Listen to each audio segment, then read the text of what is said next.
എന്റെ ഹബീബ് പഠിപ്പിച്ചത് അതുപോലെ ഉൾക്കൊള്ളാൻ ഞാൻ ഒരുക്കമാണ്.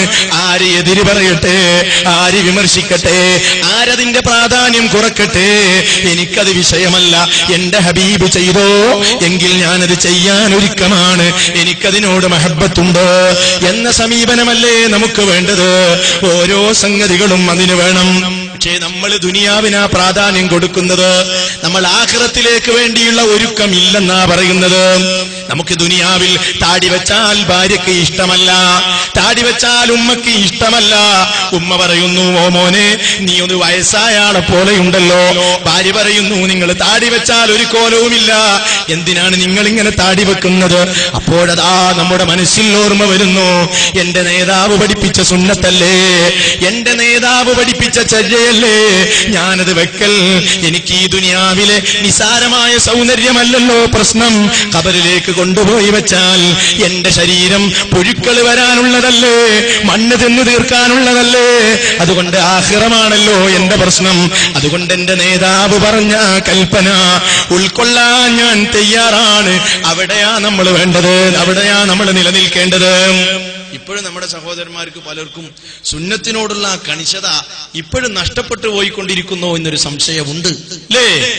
ഹബീബായ റസൂല് ഗൗരവപൂർവം പറഞ്ഞ ഒരു കാര്യമാണ്, ഒരു ഉദാഹരണമാ പറയുന്നത്.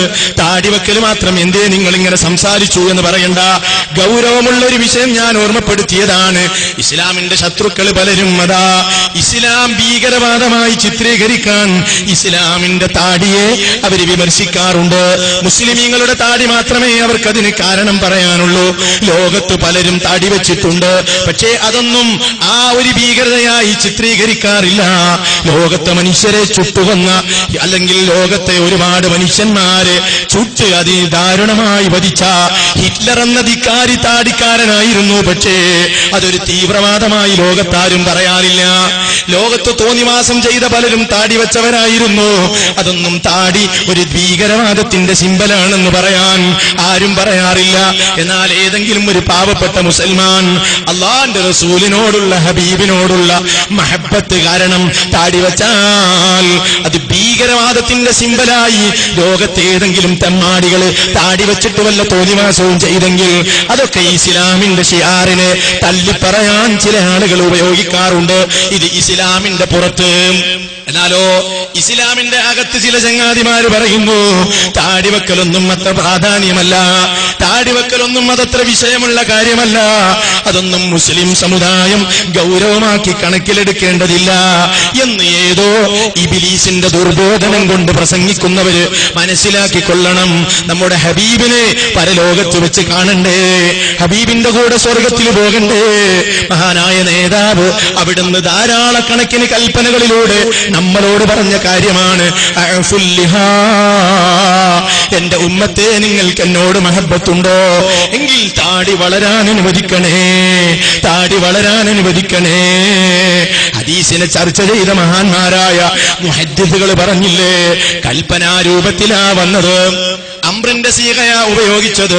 അൽ അംറു തദുല്ലു അലൽ വുജൂബ്. അംറെന്ന് പറഞ്ഞാൽ അത് വുജൂബിനെയാണ് അറിയിക്കുന്നതെന്ന്, അത് നിർബന്ധത്തെയാണ് അറിയിക്കുന്നതെന്ന് അറബി ഭാഷയുടെ പ്രാഥമിക ജ്ഞാനമുള്ളവർക്ക്, ഉസൂല് തിരിയുന്നവർക്ക് പറഞ്ഞു കൊടുക്കേണ്ട കാര്യമില്ല. അതുകൊണ്ട് വിനീതരെ, നാളേക്ക് വേണ്ടി നമ്മൾ എന്താ ഒരുങ്ങിയതെന്ന ഒരു ചിന്ത വേണം. നമ്മൾ ഇങ്ങനെ അലസരായി ഒന്നുമില്ല, വെറുതെ ഇങ്ങനെ അങ്ങുങ്ങൊക്കെ പറഞ്ഞ് കുറെ വിമർശനം ഉന്നയിച്ച്, അതല്ലെങ്കിൽ കുറെ മറ്റുള്ളവനെ കുറ്റപ്പെടുത്തി നമ്മളെങ്ങനെ നീങ്ങിയിട്ട് ഒരു സുപ്രഭാതത്തിൽ മലക്കുൽ മൗത്ത് വന്ന് വിളിക്കുമ്പോ അങ്ങ് മടങ്ങാനാണോ നമ്മുടെ ഒരുക്കം? അതുകൊണ്ട് നമ്മൾ ചിന്തിച്ചോ, മരണത്തിന് വേണ്ടി എന്റെ കയ്യിൽ എന്തുണ്ട്? ഹബീബ് പഠിപ്പിച്ച പാതയമുണ്ടോ എന്റെ കയ്യിൽ? ഉണ്ടെങ്കിൽ രക്ഷപ്പെട്ടു. കാരണം മരണം എപ്പോഴും വരാം. നല്ല നിലക്ക് മരിക്കണം എനിക്ക്. മനുഷ്യരുടെ മരണം രണ്ട് നിലക്കാണ്. മരണം കഴിഞ്ഞാൽ മരണാനന്തര ജീവിതമുണ്ടോ? അത് നമുക്ക് പരിശോധിക്കണം. അതിനാദ്യം മരിക്കുന്നതിന് മുമ്പ് നമ്മൾ എന്താ ചെയ്യേണ്ടത് എന്നാ ഞാൻ പറയുന്നത്. വിഷയം ഒരുപാട് ബാക്കി പറയാനുണ്ട്. നിങ്ങൾ എന്താ വിഷയത്തിലേക്ക് വരാത്തത് എന്ന് ചിന്തിക്കരുത്. വിഷയത്തിന്റെ മർമ്മഭാഗത്തേക്ക് നമുക്ക് കടന്നു പോകാനിരിക്കുന്നതേയുള്ളൂ.